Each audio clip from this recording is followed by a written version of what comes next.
అండి నమస్తే. ఇదొచ్చేసి ఫ్రైడే రోజున డిన్నర్ వ్లాగ్ అండి. డిన్నర్‌లోకి ఇక్కడ నేను మష్రూమ్ కర్రీ చేస్తున్నాను. మష్రూమ్స్ అయితే ఒక బాక్స్ మష్రూమ్స్ తీసుకున్నాను. మష్రూమ్స్‌ని మంచిగా వాష్ చేసుకోవాలి. పైన ఏదన్నా డస్ట్ ఉంటుందని చెప్పేసి ఒకటికి 4, 5 సార్లు మంచిగా వాష్ చేసి తీసుకుంటున్నాను. మష్రూమ్స్‌ని మంచిగా వాష్ చేసుకోవాలి. ఇది తిరుపతికెళ్ళినప్పుడు అప్పుడు కొన్ని వీడియోస్ పెట్టాను కదా! అప్పుడు చేసిన వీడియో చాలా లేట్ అయింది అప్‌లోడ్ చేయడానికి. అయితే ఆ రోజు తీసిన వీడియోస్ అండి ఇవన్నీ కూడా. మష్రూమ్స్‌ని అయితే మంచిగా వాష్ చేసేసి బాగా సన్నగా కట్ చేసుకున్నాను. ఒక్కొక్క మష్రూమ్స్‌ని 3 ముక్కలుగా కట్ చేసుకున్నాను. అయితే ఇక్కడ నేను రైస్ కానీ, చపాతీ కానీ ఏం చేయట్లేదండి. మష్రూమ్ కర్రీ కోసం ఇన్‌స్టాంట్ పరాటాస్ దొరుకుతాయి కదా మనకి. అది తీసుకొనొచ్చాను. ఇన్‌స్టాంట్ పరాటాస్ అంటే మనకి గోధుమ పిండివి ఉంటాయి. మైదావి కాకుండా. అది తీసుకొని అది ఇన్‌స్టాంట్ పరాటా చేస్తున్నాను. అయితే బయటికెళ్ళేసి వచ్చాము. కొంచెం టైం లేదు. ఇంక అందుకని చెప్పేసి వస్తూ మష్రూమ్స్ కర్రీ చేసుకుందాంలే అని చెప్పి ఇలా ప్లాన్ చేసి పరాటాస్ మాత్రం ఇన్‌స్టాంట్‌వి తీసుకొనొచ్చేసాను. రెగ్యులర్‌గా ఏం బయట ఫుడ్ తినమండి. ఎప్పుడన్నా ఒకసారి అంటే 2, 3 మంత్స్‌కి ఒకసారి మాత్రమే తీసుకుంటాం మేము. అయితే మష్రూమ్స్‌ని కట్ చేశాను కదా! మష్రూమ్స్‌ని మంచిగా లో ఫ్లేమ్‌లో పెట్టేసి ప్యాన్‌లోకి నార్మల్‌గా ఏం వేయకుండా కొంచెం ఉప్పు మాత్రం వేసి మష్రూమ్స్‌లో ఉన్న వాటర్ అంతా కూడా బయటకొచ్చేంత వరకు ఫ్రై చేసుకోవాలి. లో ఫ్లేమ్‌లో పెట్టి ఫ్రై చేసుకోండి. ఫ్రై చేస్తూ ఉండగానే ఇక నేను కావాల్సిన ఆనియన్స్, టమాటోస్ అన్నీ కూడా తీసుకున్నాను కట్ చేసుకోవడం కోసము. ముందుగానే నేను గోరువెచ్చని నీళ్ళల్లో ఒక 10 కాజు వరకు వేసి నానబెట్టి పెట్టేశాను. కాజు ఇంకా టమాటోస్‌ని మనం మిక్సీ పట్టుకోవాలి. కాబట్టి కాజునైతే నానబెట్టి పెట్టేశాను. తర్వాత టమాటోస్ కూడా 2 తీసుకున్నాను కదా! దాన్ని కూడా నేను కట్ చేసుకున్నాను. మధ్య మధ్యలో మష్రూమ్స్‌ని చెక్ చేసుకుంటూనే ఉన్నానండి. మష్రూమ్స్‌లో అంతా వాటర్ కూడా బాగా రిలీజ్ అయిపోయింది.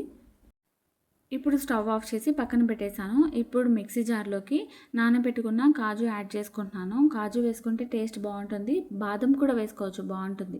2 వేసుకున్నా కూడా బావుంటుంది. తర్వాత కాజు మిక్సీ జార్‌లోకి వేసిన తర్వాత టమాటోస్ కూడా వేసుకున్నాను. దాన్నంతా కూడా మొత్తం బాగా మిక్సీ పట్టేసి ప్యూరీలాగా కలెక్ట్ చేసి పక్కన పెట్టుకున్నాను. ఈ గ్యాప్‌లో నేను ఆనియన్స్ కూడా కట్ చేసుకున్నాను. ఇప్పుడు మళ్ళీ స్టవ్ పైన పాన్ పెట్టేసుకొని ఒక స్పూన్ ఆయిలు, 2 స్పూన్ల వరకు నెయ్యి వేసుకున్నాను. నెయ్యి కానీ, బటర్ కానీ వేసుకోండి. నేనైతే నెయ్యి వేసుకున్నాను. బటర్ లేదు. బాగా వేడెక్కిన తర్వాత ఒక స్పూన్ షాజీరా, ఒక ఇంచు దాల్చిన చెక్క, తర్వాత ఒక బిర్యానీ ఆకు, ఒక లవంగము, తర్వాత ఒక ఇలాచీ మాత్రమే వేశాను.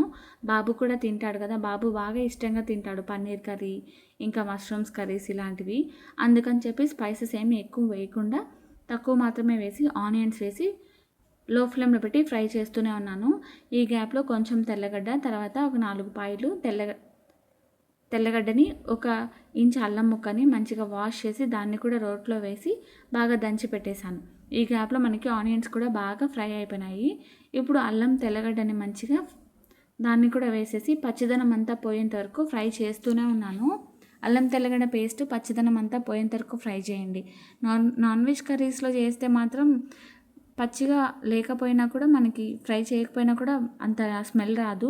కానీ ఇలాంటి కర్రీస్‌లో అల్లం తెల్లగడ్డ బాగా వేపకపోతే కొంచెం పచ్చిదనం అనేది తెలుస్తూ ఉంటుంది.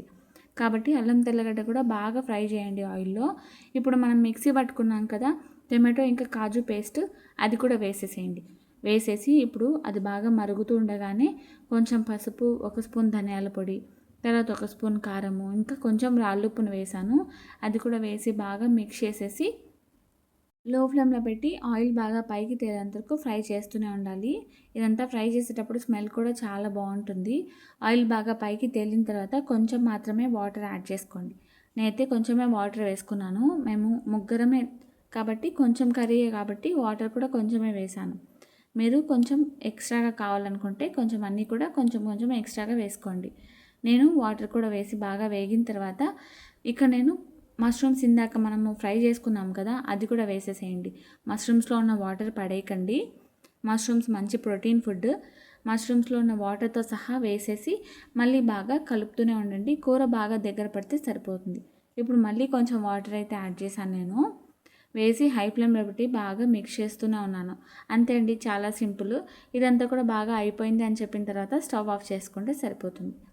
నేనైతే ఈ కర్రీ కొంచెం దగ్గర పడిన తర్వాత లాస్ట్‌లో కొంచెం కొత్తిమీర వేసేసాను. కసూరి మేతి ఉంటే వేసుకోండి. ఇంకా టేస్ట్ చాలా బావుంటుంది.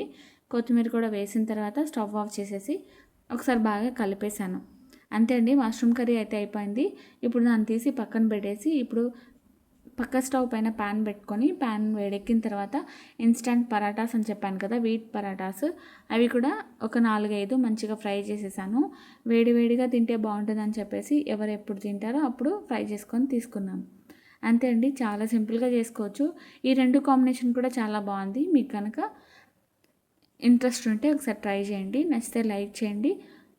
మళ్ళీ నెక్స్ట్ వ్లాగ్లో కలుద్దాము. ఇంకా ఇలాంటి రెసిపీస్ ఏమైనా కావాలనుకుంటే కామెంట్ సెక్షన్లో చెప్పండి. ఖచ్చితంగా ఇప్పటివరకు చూసినందుకు చాలా థ్యాంక్స్ అండి. వెళ్ళేటప్పుడు ఒక చిన్న లైక్ ఇచ్చేసి సబ్స్క్రైబ్ చేసుకొని వెళ్ళండి. అంతే అండి వ్లాగ్. బాయ్. మళ్ళీ నెక్స్ట్ వ్లాగ్లో కలుస్తాను. బాయ్.